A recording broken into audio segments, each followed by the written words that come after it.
Hi, I'm Sarah. And I'm Rena, and welcome to Biopic, a podcast story. This is a podcast where we dissect the good, bad, ugly, and absurd about this specific genre of motion picture, the biopic. Rena, I'd like to ask you, why are we here? We're interrupting our normal episode delivery schedule to talk about the Springsteen Deliver Me From Nowhere trailer that just dropped.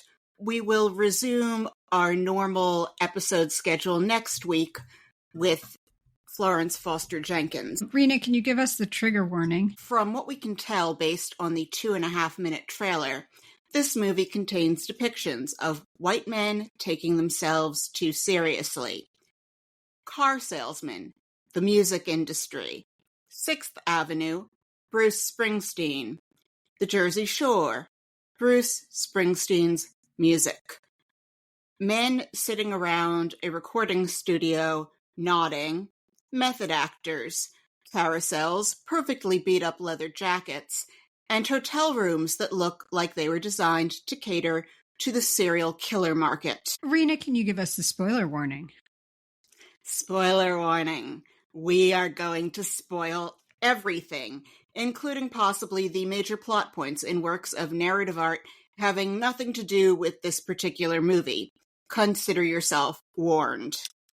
Sources used in this episode include: I worked at Billboard for nearly 6 years. Also, I am from New Jersey, but not that New Jersey. I grew up in the Princeton area. You are not from the town on the exit 12 off of I-95 called Brokendreamsville, New Jersey, which is, of course, right next to exit 13, the factories closing New Jersey. These towns, I guess, are probably in northern New Jersey, near where Bruce grew up. To briefly fill you in, Bruce Springsteen is a rock star from New Jersey, and Springsteen Deliver Me From Nowhere is a Bruce Springsteen biopic focusing on the recording of his 1982 album Nebraska.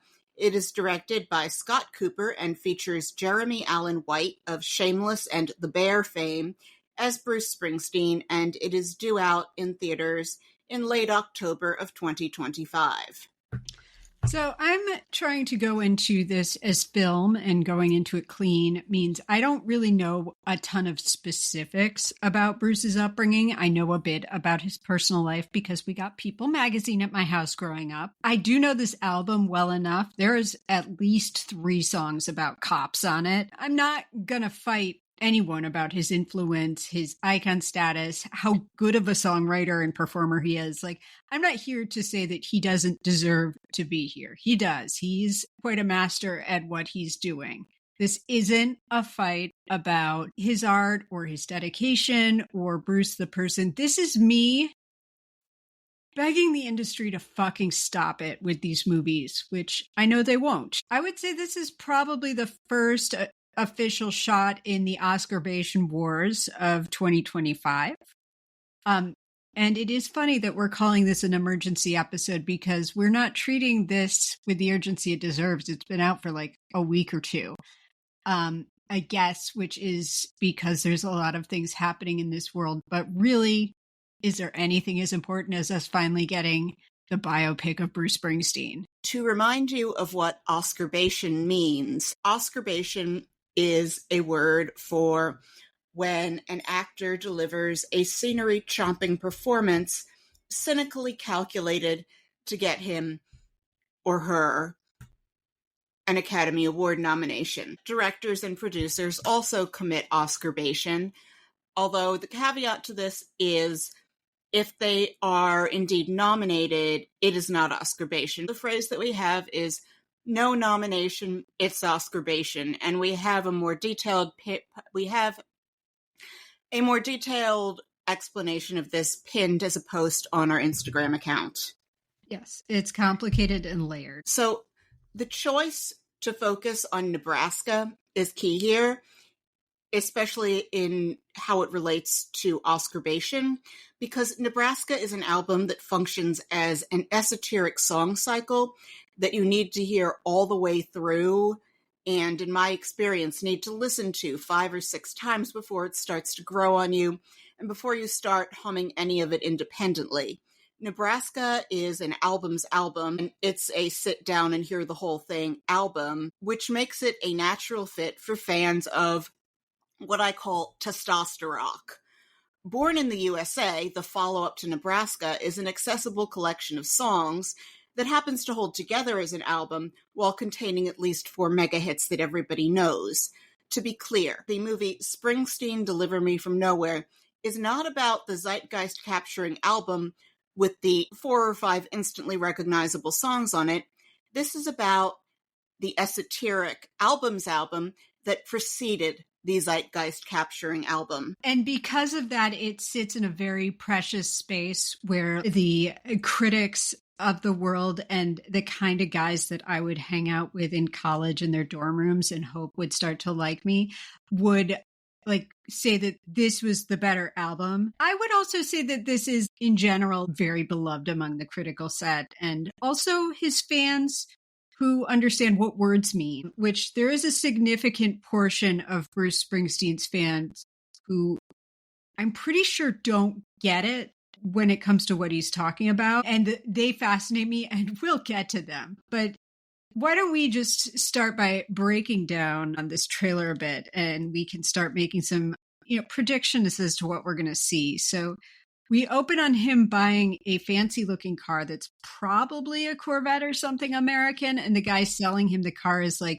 it's fitting for a handsome rock star. I know who you are. And Bruce says back, well, that makes one of us. And already I'm here. I'm already I am at a 9.5 where my stack's about to blow at the cliche. I remember what the car salesman says is handsome devil rock star. Oh, thank you. Because I watched this trailer about 6 or 7 times to prep for this episode. The line is blatantly intended to indicate Bruce's disconnection. The first thing that he says before this is that he's never owned a new car before. The car is a 305 V8, which means absolutely nothing to me. I grew up in a suburb and hated it, found driving to be an agonizing stress fest, and haven't been behind the wheel in over 20 years, which I am sure has been immensely beneficial to the public health. And I never ever want to live anywhere where you need a car to get around. I do not feel the romance of the road. And I think that those places where you need a car to get around probably don't want me either. I don't get car culture either. I learned to drive in a minivan under extreme duress. My father taught me to drive after my mother abandoned the project due to one too many near accidents. I'm not a really great driver. That is probably part of the reason why I live here, but I've gotten better. I also I couldn't help but reflect on how much this car salesman probably doesn't give a shit about his existential crisis, as this car salesman is in the midst of attempting to survive one of America's meanest decades as he sells American cars, which we know what happened there. Yeah, they dropped the ball by making cars that fall apart in a few years. It's because of the unions.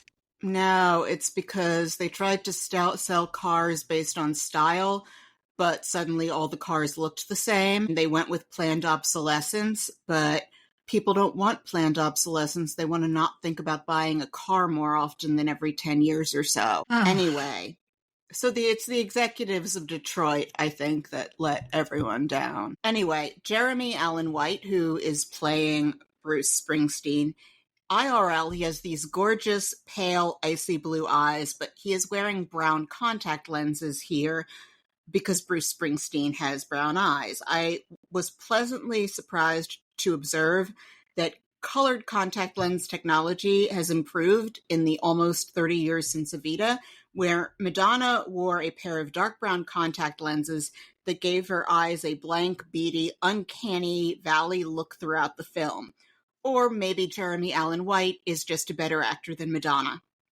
I think kind of an all of the above situation here. You remember the Evita episode. I spent a lot of time talking about how much those beady brown contact lenses through me, and you didn't notice them at all. I was about to say, I didn't even notice them. We're firing up here and we're going to start hearing guitar strums. And I'm just like, this is happening. It's real. And we let it happen, to quote Family Guy.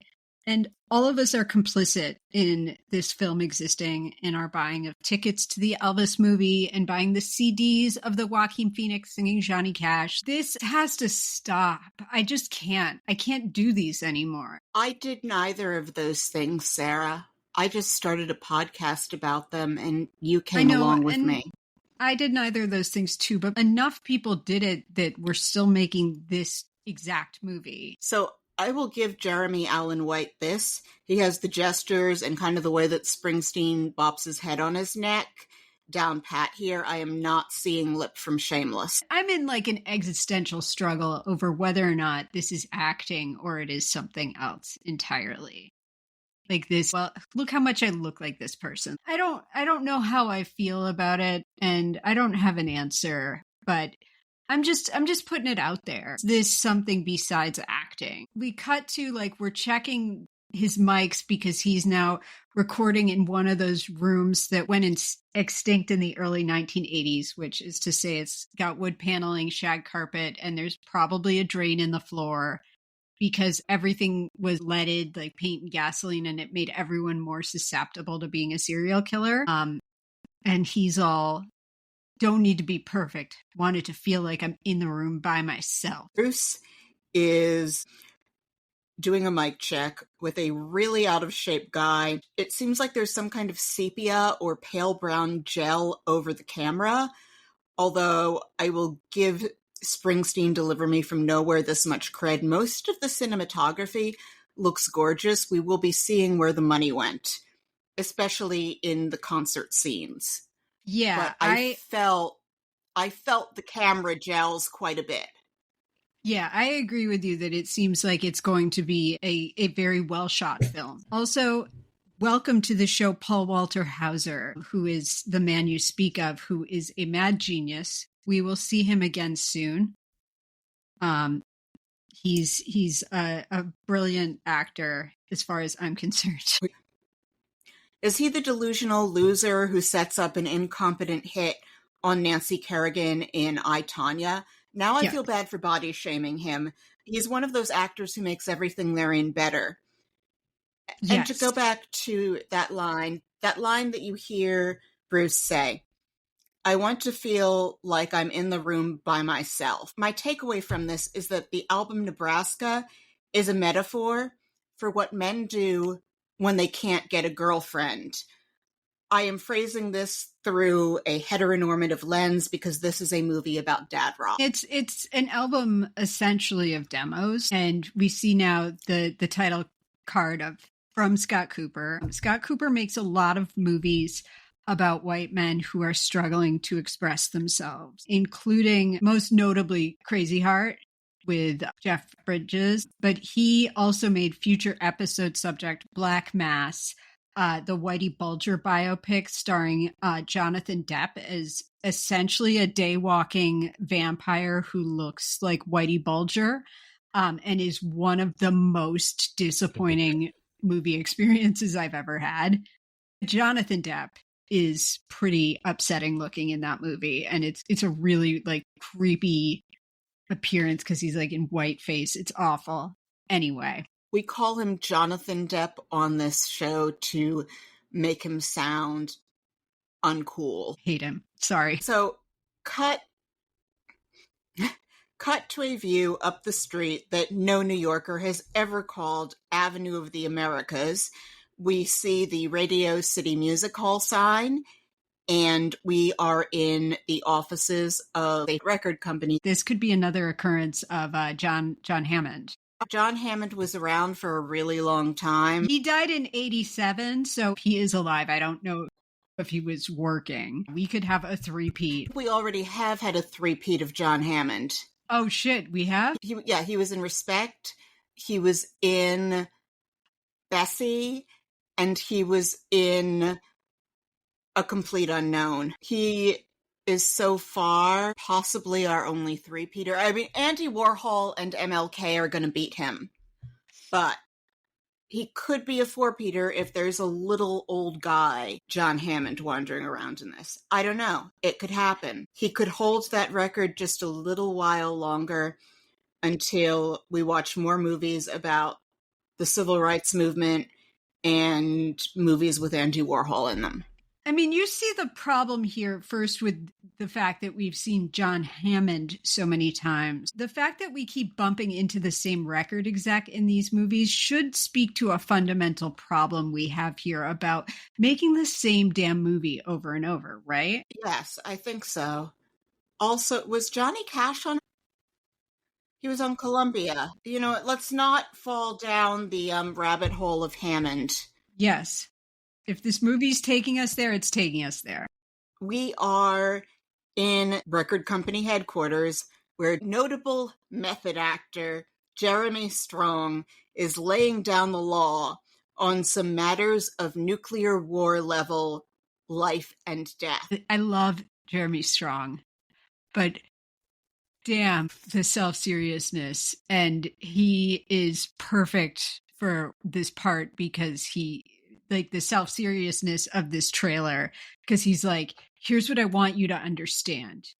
This is not about either one of us. This is not about the charts. Jeremy Strong wants us to know that this album that had Hungry Heart on it, which preceded Bruce's current project, is very, very important and has earned him the right to fulfill his spiritual need to make this esoteric album person's album.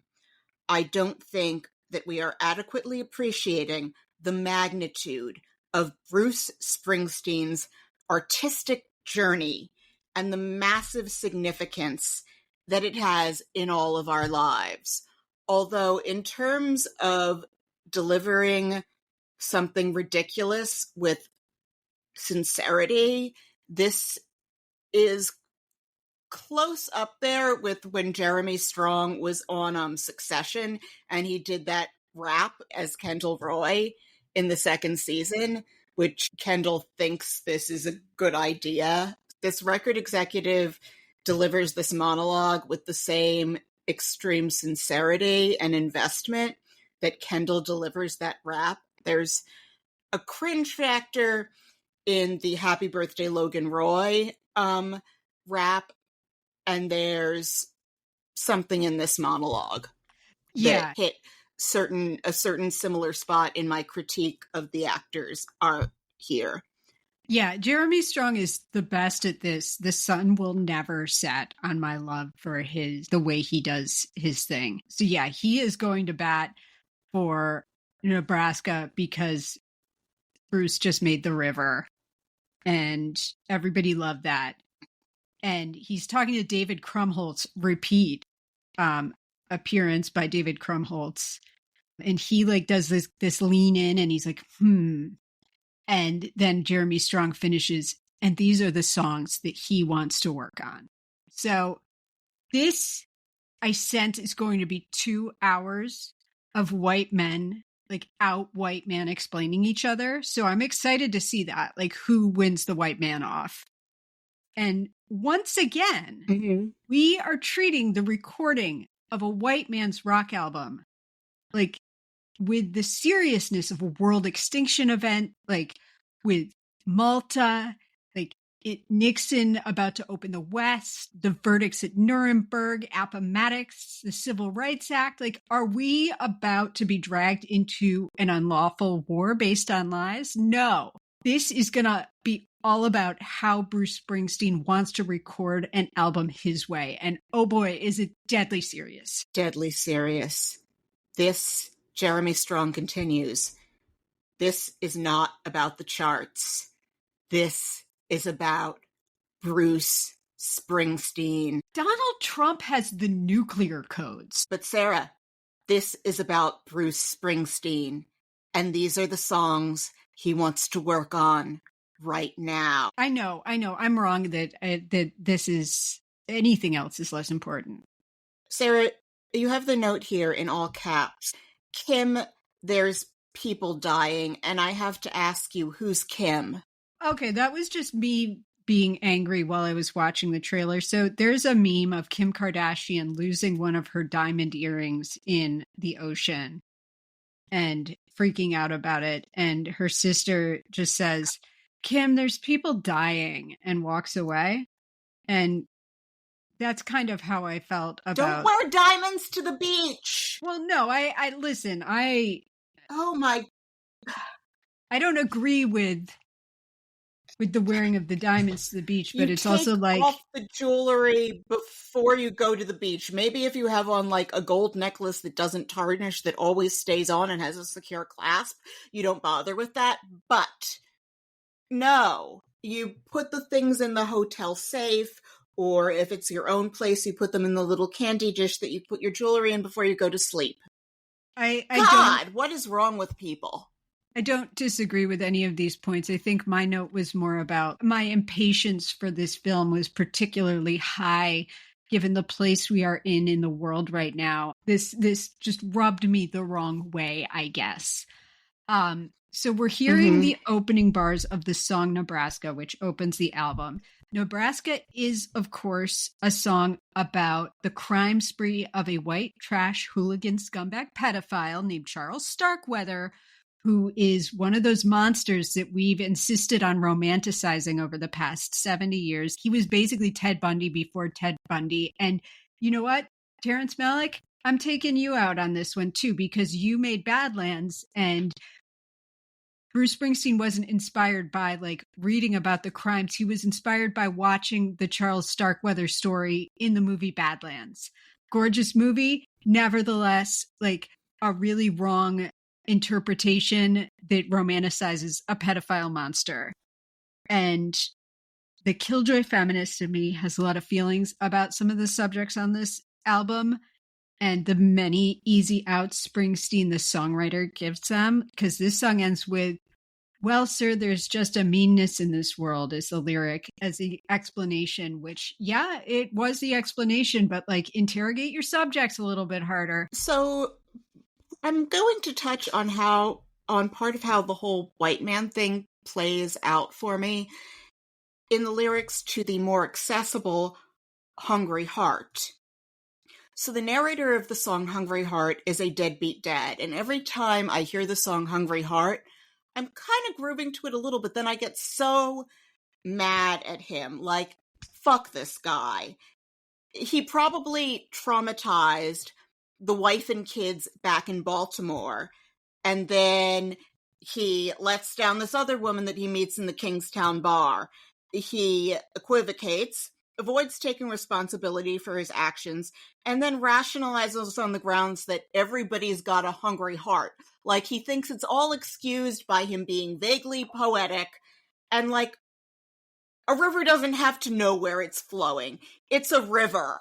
It's not the same as a person, and it doesn't automatically, I took a wrong turn and I just kept going. No, you have a brain, you have free will, you're a fuck up and you should rot in hell, narrator of the song Hungry Heart.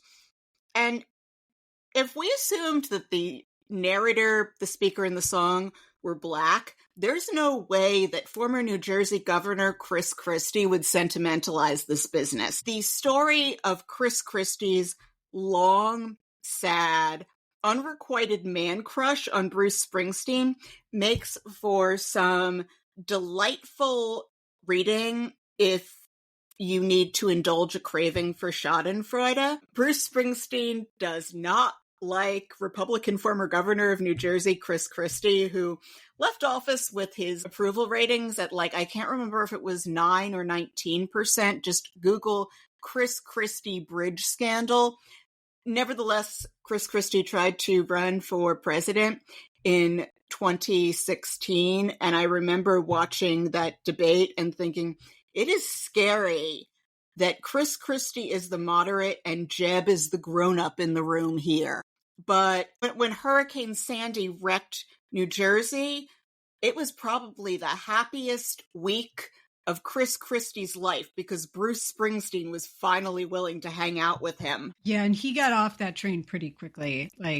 Chris Christie had to pretend that he liked John Bon Jovi's music better because John Bon Jovi is apolitical. It was the best. He could barely say it. John Bon Jovi will do anything for anybody. John Bon Jovi, used his EMT training to save a woman from committing suicide, however. So no shade on John Bon Jovi.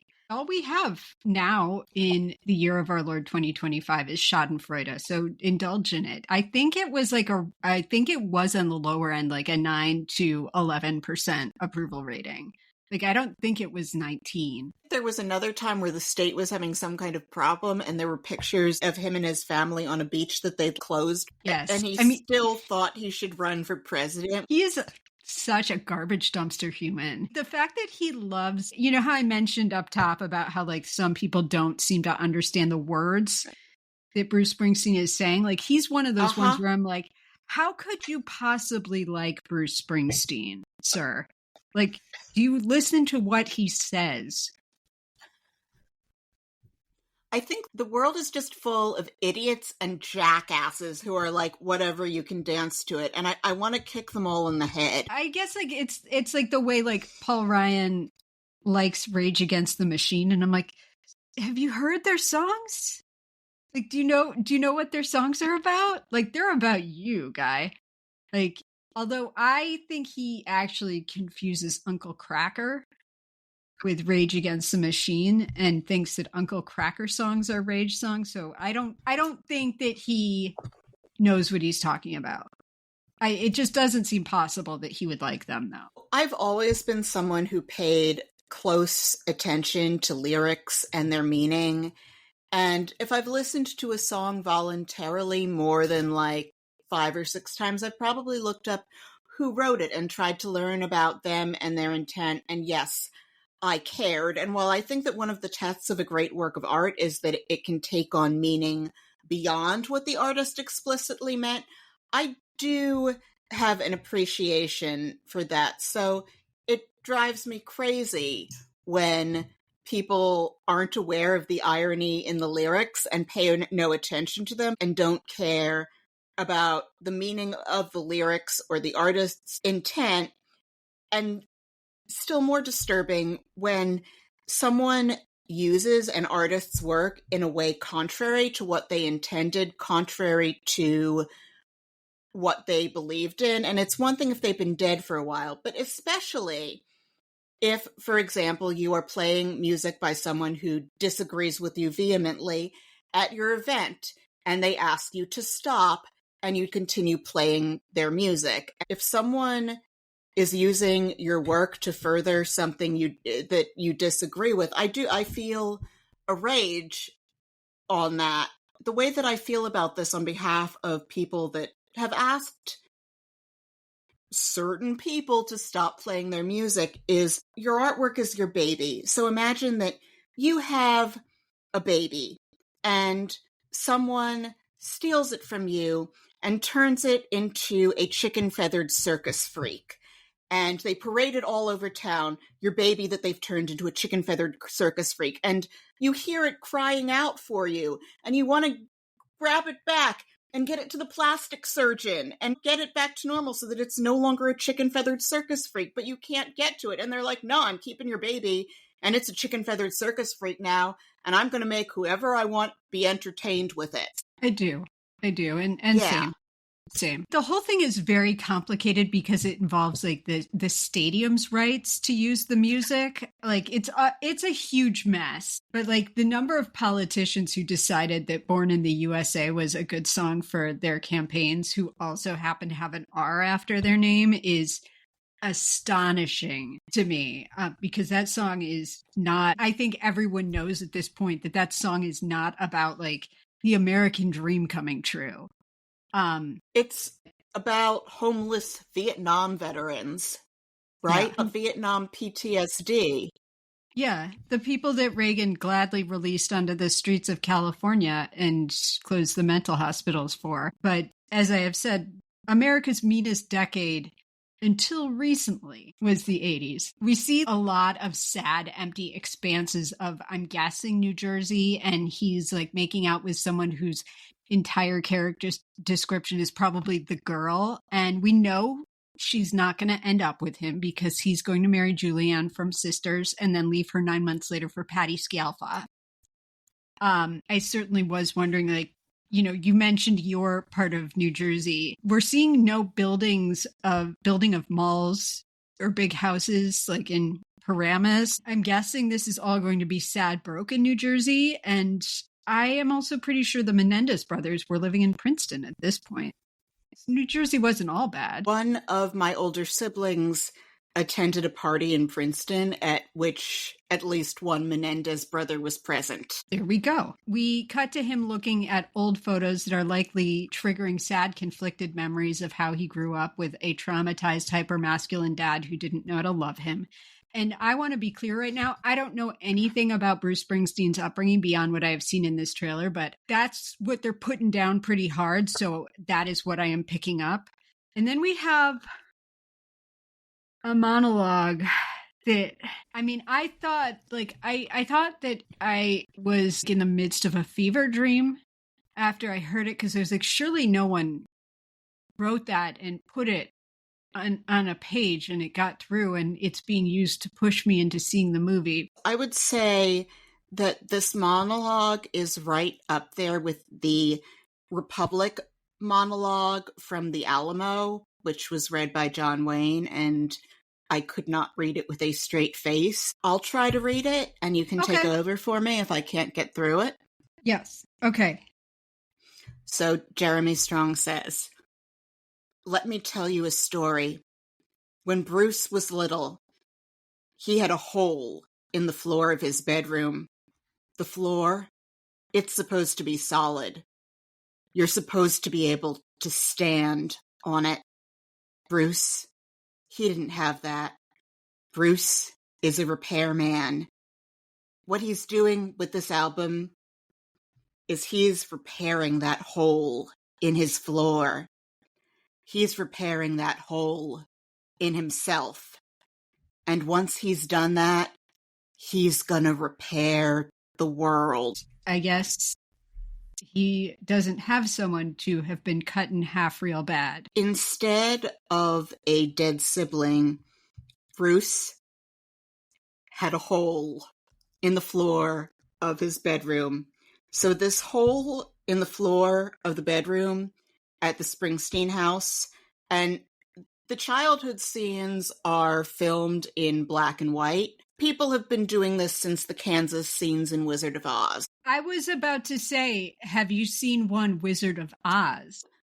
So this hole in the floor of the bedroom in the black and white house he grew up in before color existed is the source of early childhood trauma that the dead brothers are in Dewey Cox, Walk the Line, and Ray.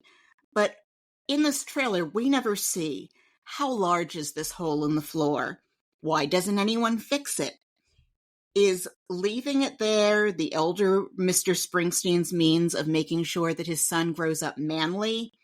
We see them doing a boxing thing briefly, so perhaps having his son walk around the edges of a hole in the floor, because it could be the size of a table, it could be the size of a nickel. We don't know. Was there a dead sibling in the Springsteen family we don't know about who died falling through that hole in the floor of Bruce's bedroom? Maybe they were playing one day and his brother fell through the hole in the floor and he thinks he's upset about the hole in the floor, but it's actually the suppressed trauma of a dead sibling. Or it could just be a hole in the floor substituting for the dead sibling.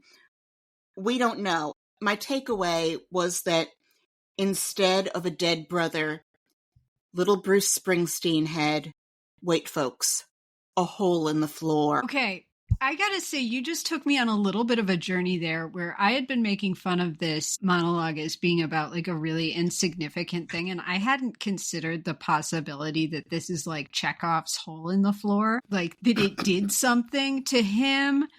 Or it's like the shark in Jaws where like they're not showing it to us in the trailer deliberately because this is a very significant hole in the floor. like that did something. I was going to say maybe it killed his mother, but honestly, like it could have. I might not be joking. Again, I don't know much about his life growing up, except that clearly he was raised by a broken man from post-World War II America who didn't know how to express himself. But I hadn't considered the possibility that the whole like actually is an important part of the story and not just something stupid made up for a monologue, which I was there like where I was just like, this is beyond parody. But maybe like his dog fell in the hole and got like tetanus and they had to kill the dog or something. I like maybe something really happened. I mean, his father seems like a guy who'd be handy with a hammer and nails. Yeah, that would be how he shows love. I have seen this movie. This is a father who is going to express disappointment in him. At one point in the monologue, we see little Bruce again in the Wizard of Oz, Kansas, black and white, dancing with Gabby Hoffman, who is playing his mother. We briefly mentioned Gabby Hoffman in the I Shot Andy Warhol episode because she is the daughter of the Warhol superstar Viva, and seeing her as this unglamorous suburban housefrau made me feel really old because Gabby Hoffman has been a hip downtown girl the whole time I've been out on my own in the world. She's kind of our age, and it made me feel really old to see her like this. Yeah. I will say this movie is probably going to get a 10 for me in terms of passage of time, because if you're showing me the past in black and white and the present in color, like that's going to be a really helpful aid for someone like me who needs that. Unless his parents show up as Force ghosts in black and white, then I'm just going to be disoriented.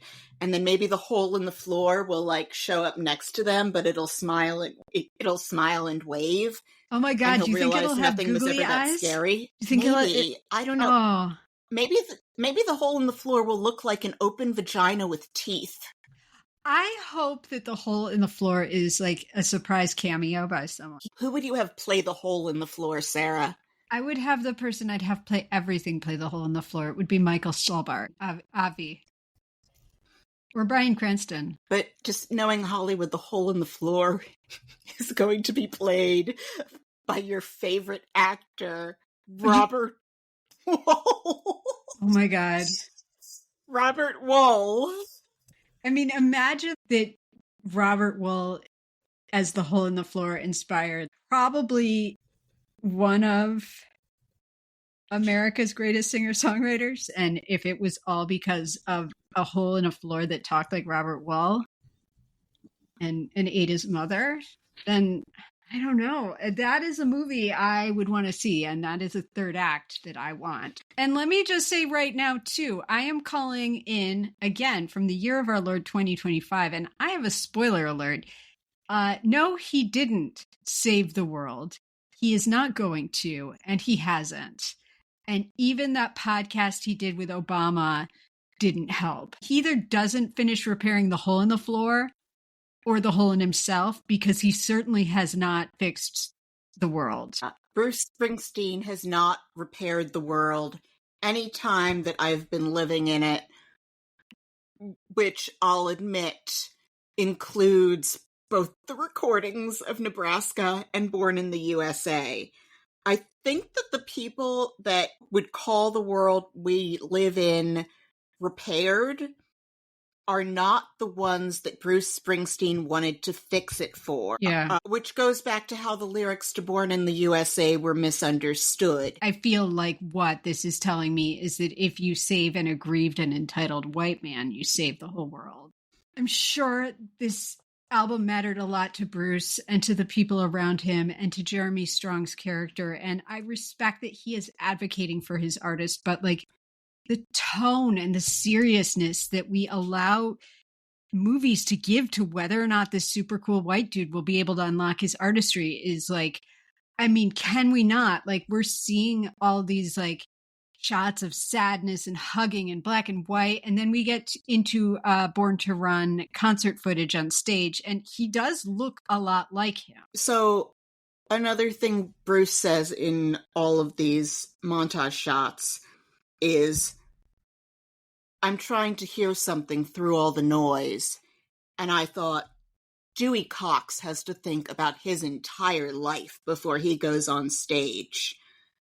And as we touched on earlier, the only thing I'm looking forward to about Springsteen Deliver Me From Nowhere, and when we do the episode that we practically have to do now that we've done this trailer special, is finding out just how big that hole in the floor is. Is there carpeting over it that you could accidentally step in and then the carpet would fall slowly with you in it? Is the deal that you would just not see the hole in the night? Is it just there and he has to walk around it? And I feel like leaving it there makes the room more structurally unsound. There's a child sleeping there. I don't understand why the Springsteen family cannot fix the hole in their son's floor. I don't get it. I need to know more about the dimensions and placement of this hole in the floor. As I pointed out, I do not know anything about his childhood, but if his dad is like a degenerate alcoholic or gambler or something, he may not have the wherewithal to finish projects, which is a thing. The whole tone of this, like, dial it the fuck down. Find another way. The self-importance is infuriating.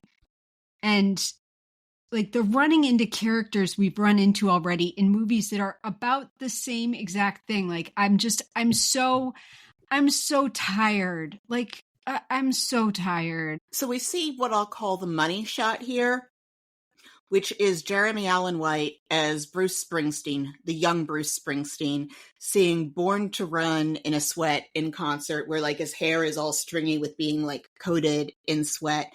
And we have a final montage of quick clips of recording the album, of highways of Bruce Deep in Thought, of child Bruce running through a cornfield in black and white, which appears over the words Born to Run, just to make it clear that he's born to run. A song that, by the way, is not on the album Nebraska. And back to the concert footage, reminding the audience, if you pay to see Bruce Springsteen now, he'll be really old, and it will be really expensive. But you can pay $20 instead of $200 to see someone playing a young Bruce Springsteen on screen. That actor is an award-winning actor, and you'll get close-ups like you'd have to pay for like third-row seats for. And I think that's part of why people like these movies and go to see them. Even when the artist is still alive, they're not going to be able to see that best-loved version of them that's enshrined in amber in their heads. But instead, if you go to the movie, you don't have to stand. You're sitting in a climate-controlled theater, and they're playing the songs you actually know, and you get that version of Bruce that wore those jeans that are so tight you can probably count the change in his back pockets. Is it actual interrogation of your subject if the author of it is so clearly in love with the subject?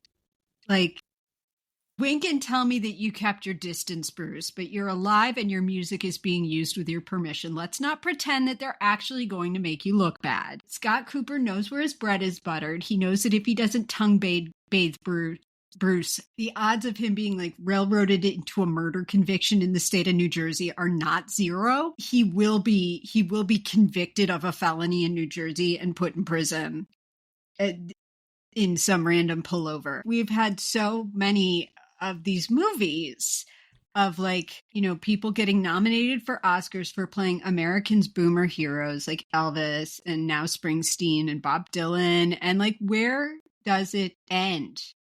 Like, this movie is going to come out. The media is going to pretend that this film was a huge risk. Like, just like the album itself. Like, that Scott Cooper took a huge risk making this movie, and that Jeremy Allen White took a huge risk playing the boss. Like, everybody took a risk, and it's fucking not. It's not artistically risky at all to do this. The riskiest things we've seen on this show so far, like things like Lily Taylor's performance in I Shot Andy Warhol, or Eric Roberts in Star 80, performances where people they look ugly, and they're ugly people who are failures living on the margins of society in a way that repulses us, or like Listomania or Malcolm X, which we just watched. Like, those are risky endeavors for artists to take. Like, playing a dislikable woman, I'm sorry, that's a risk. But like playing Bruce Springsteen in a biopic that's sanctioned by the boss, that is in no way going to show him like being a bad person, even if he did do something bad, like punch a wall in the presence of the girl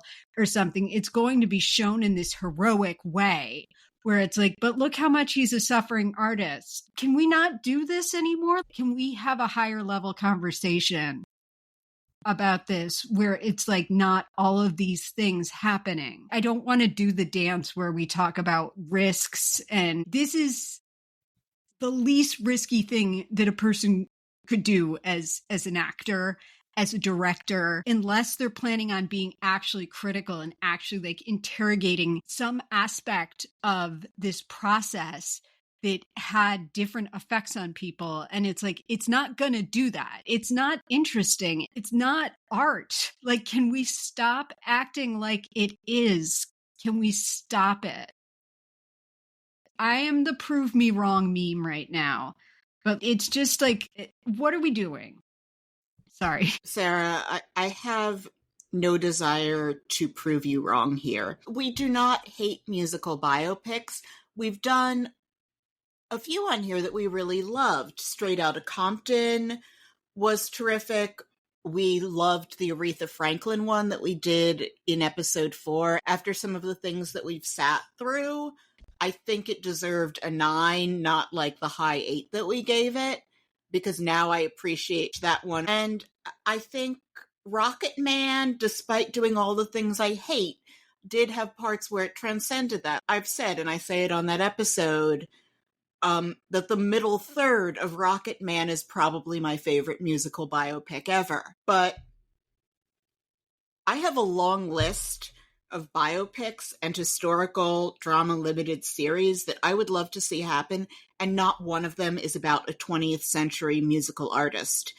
We have a bonus episode on biopics we'd love to see happen that we've been kicking down the road for over a year and never find time to record, even though the outline has just been sitting there, and maybe some week we'll do that instead of a regular episode. In a big, round globe with thousands of years of fascinating recorded history, full of stories begging to be told, the biopic project that will get the resources and attention is likely to be yet another story set in the past 70 years, focusing on an artist who did their most prominent work within the past 50 years or so.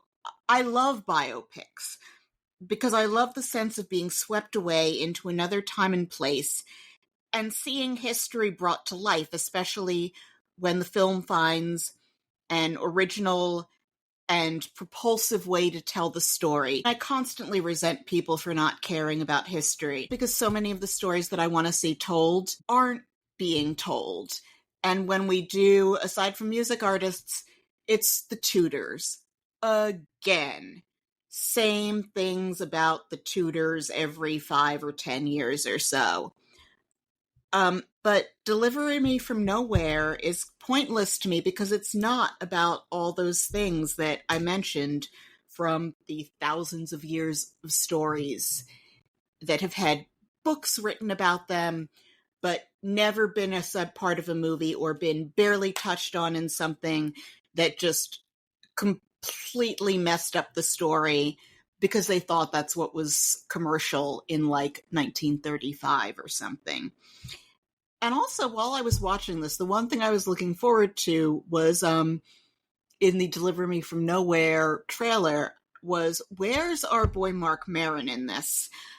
I guess his WTF podcast is ending after about 16 years, and at one point in my life, that podcast was a lifesaver. I remember in the early days of WTF, he would complain a lot about not getting cast in movies, so it made us really happy to see him show up, and I kept looking for him because he seems to have found this niche playing music industry folk, and I finally found him on like my 6th watch of the trailer wearing a light green shirt in a quick clip of 11 men in a recording studio nodding in satisfaction.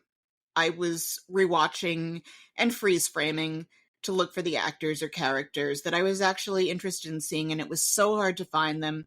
The montage flashes are so quick that I can't even spot whether the actors playing members of the E Street Band are well cast. From what I can tell, the actor cast as Little Steven does sort of resemble a young Silvio Dante, but all I have to go on are his headshot from IMDb and a few very quick clips of him in that studio and the E Street Band performing in concert. I am going to make some predictions based on what we know and what we can expect. So I do think we're going to have a Judas moment, because according to the IMDb cast list, there is an actor named Cormac Fingeret whose role is man riding in truck with man yelling, "Bruce, you suck." So I think we will have a moment of that. I predict he will break down a few times over his torment, over his broken family, and his bad memories of his childhood. He is going to have an in-studio breakdown or a massive fight with the E Street Band. He and the girl are not going to make it as a couple, and she is going to be a completely fictitious person who never existed. We will, however, see them ride on sad amusement park rides at a boardwalk in a montage to one of his songs. Possibly reason to believe. He is going to forgive his father for not being perfect, but will acknowledge that he did his best to give him the strength to be a man in this world. Jeremy Strong is going to have to continue to make speeches like he makes in this trailer to go to the mat for him with record execs, like over and over. Like there will be at least 3 of them. And no one else is going to believe in this. I would like to hear from our fans. In your opinion, if you've listened to this episode and the Alamo episode, which monologue do you think is more ridiculous? The hole in the floor from Deliver Me from Nowhere, or the Republic speech from the Alamo? I would love to hear your thoughts on this. If you want to reach out to us on social media or at the inbox, we're happy to bring that up in another episode or something. I think it remains to be seen, because we don't know what the Hole's role is. So it could be really important, but there will be more than one montage of white men listening to this album and having their minds fucking blown. To be fair here, Bruce is making an esoteric album that works as an album and has no potential catchy singles on it. Like it or not, the music industry is a business, with the caveat that eventually people will stop liking things that feel inauthentic, but that's only a small part of the equation. For the most part, the music industry is a business, and I am calling it here.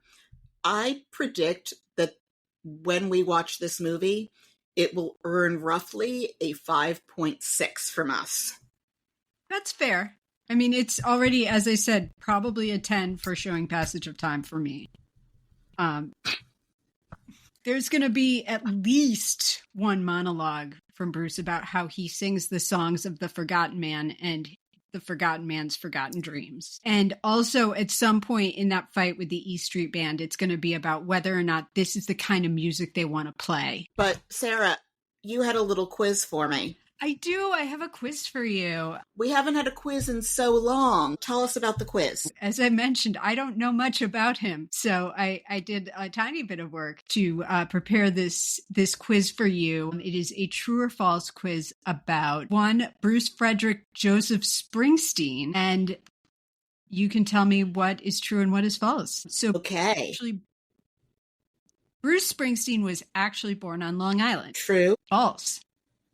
Monmouth, New Jersey. Huh. Okay. His father, like co-star of the film Stephen Graham, was secretly British and had to hide his accent from his peers. False. Yes.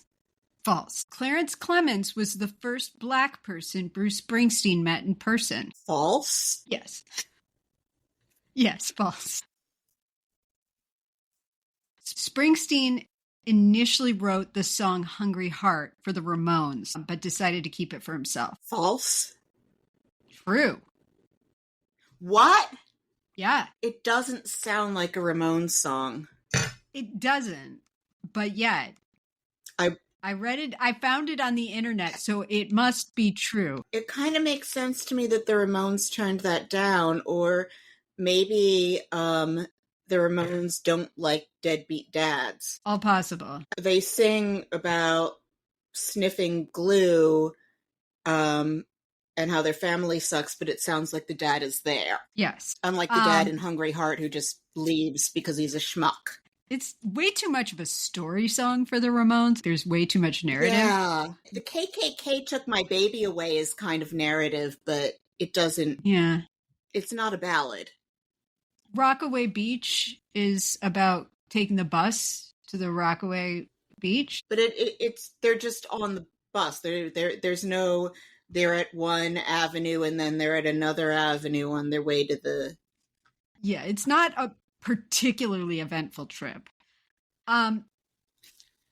Jeremy Strong went undercover as a record executive to prepare for this role and can be credited with discovering the artist Benson Boone while preparing to play this role. True?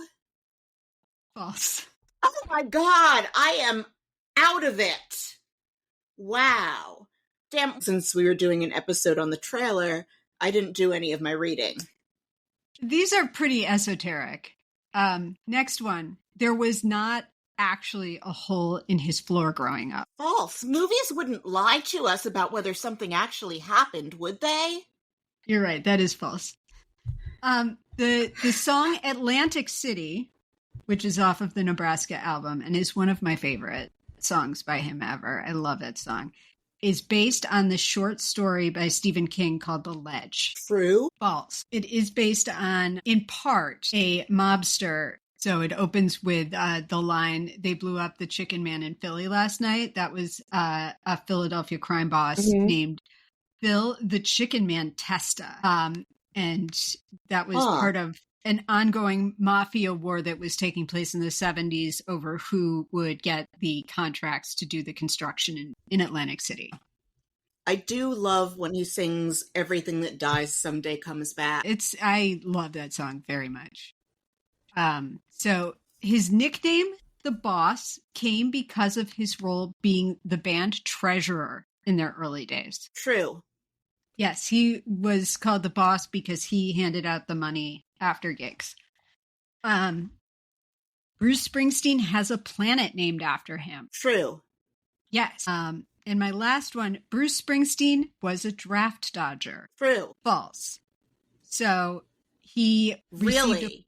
Yep. He was given a 4F classification during the draft, during his physical, because he had a concussion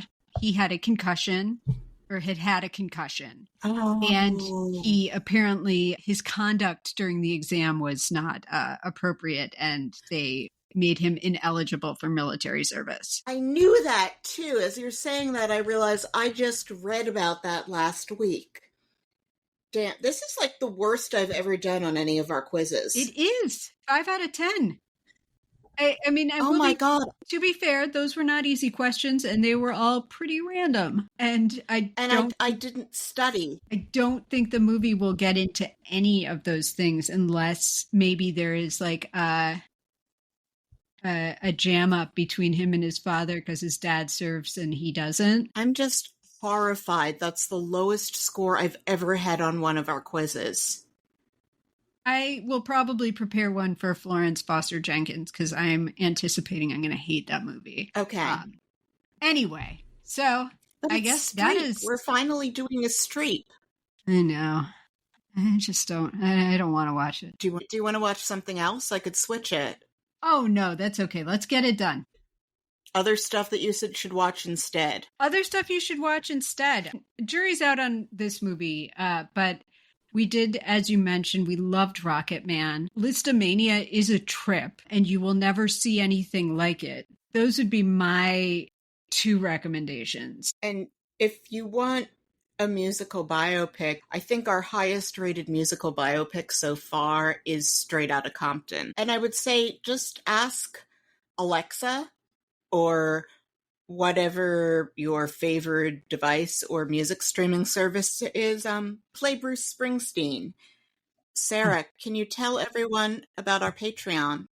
Sure. Our podcast baby has matured into a surly toddler, and we have launched a Patreon simply in an effort to defray some of the costs associated with bringing our show to you: platform hosting costs, recording costs, and research costs.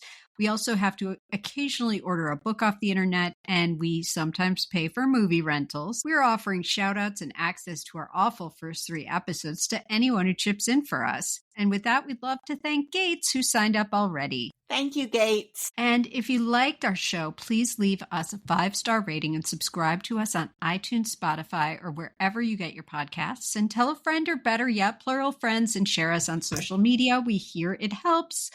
You can follow us on Threads, Blue Sky, and Instagram, where we have visual aids from our episodes. Our Instagram handle is at Biopic a Podcast Story, so do check us out there, and we'll link to that in our show notes as well. Please also check out our webpage at biopicapodcaststory.podbean.com to see the official episode ratings for all of the movies that we've done so far. And if you would like to get in touch, you can email us at biopiclistenermailbag@gmail.com. Tune in next week when we'll be returning to our regular episode format to talk about Florence Foster Jenkins, our first Meryl Streep film. And our first Hugh Grant film. So, good night to the earnest and the cynical. Good night. Good night, Sarah. Good night.